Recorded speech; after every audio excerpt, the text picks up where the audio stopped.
મારું લાઈવ ચાલતું હતું, એમાંથી એક આચાર્ય કોમેન્ટ કરી કે એ તો પ્રજાના ટેક્સના પૈસામાંથી કરો છો, તો તું સત્તામાં તારા બાપના પૈસાથી કરીશ? પ્રજાના પૈસાથી જ અમે કરીએ છીએ. ધારાસભ્ય કુમાર કાનાણી પોતાના આ પ્રકારના નિવેદન અને આક્રમક અંદાજને કારણે જ હંમેશા ચર્ચામાં આવતા હોય છે. એક કાર્યક્રમ હતો અને કાર્યક્રમ દરમિયાન કુમાર કાનાણી જે બોલ્યા એ સોશિયલ મીડિયા પર ખૂબ વાયરલ થયું.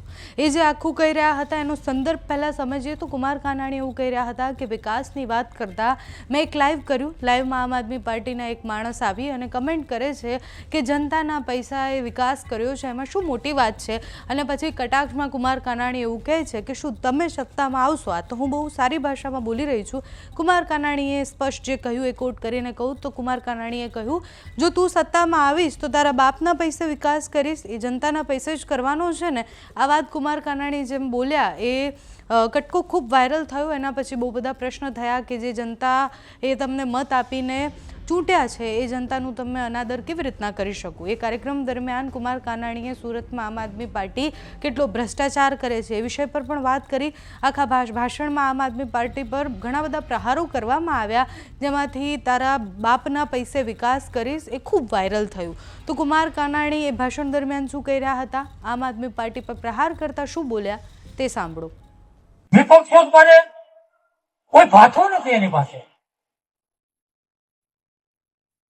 સુરેશભાઈ કીધું એમ ખોટું બોલો બહુ માહિર છે. કારણ કે ખોટું એટલા માટે બોલે સત્તામાં તો આવવાનું નથી.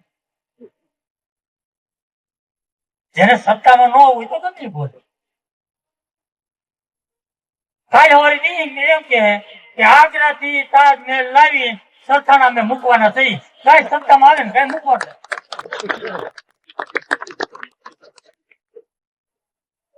ચિંતા તો સત્તામાં આવી એને હોય ને.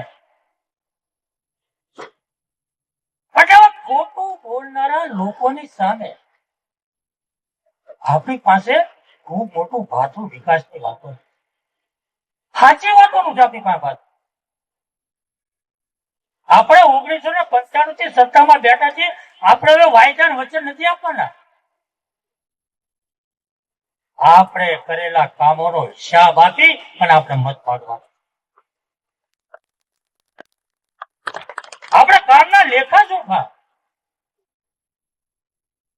લોકોની વચ્ચે આપણે મૂકવાના.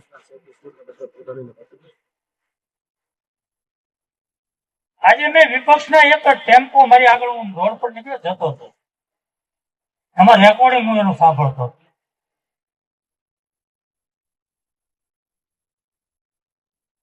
થાકી ગયા છે. ઘરે 5 વર્ષની અંદર તમારા ત્યાં રોડ આખો થાકી ગયો. તમારા જે કાંડો આવ્યા છે, તમે જે ધંધા કર્યા છે,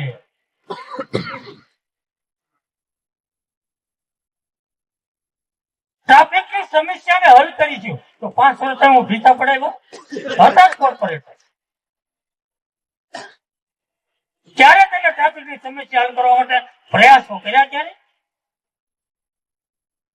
ટ્રાફિકની સમસ્યા હલ કરવા માટે પ્રયાસો ભારતીય જનતા પાર્ટીના કાર્યકર્તાએ કર્યા. બ્રિજ અમે બનાવ્યા.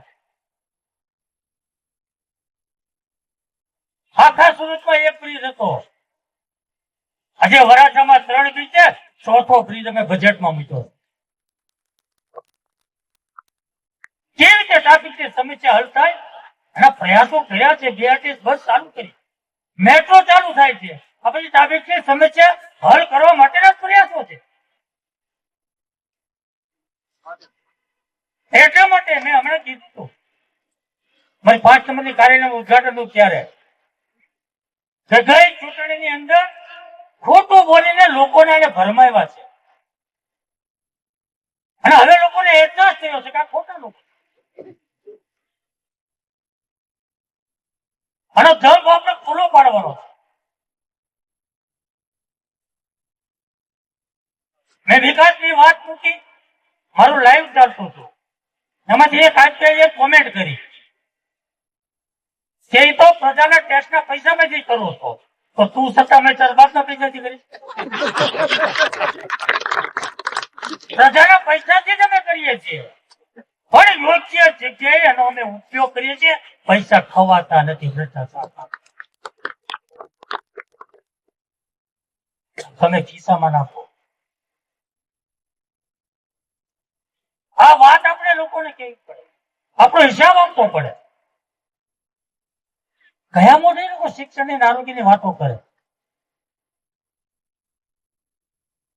કયા મોઢે વાત કરી? 1 થી 12 ધોરણ સુધી નગરપાલિકાની આપણી શાળાઓ દીકરા દીકરીઓને મફત ભણાવે. સુમન હાઈસ્કૂલ આપણે શરૂ કરી.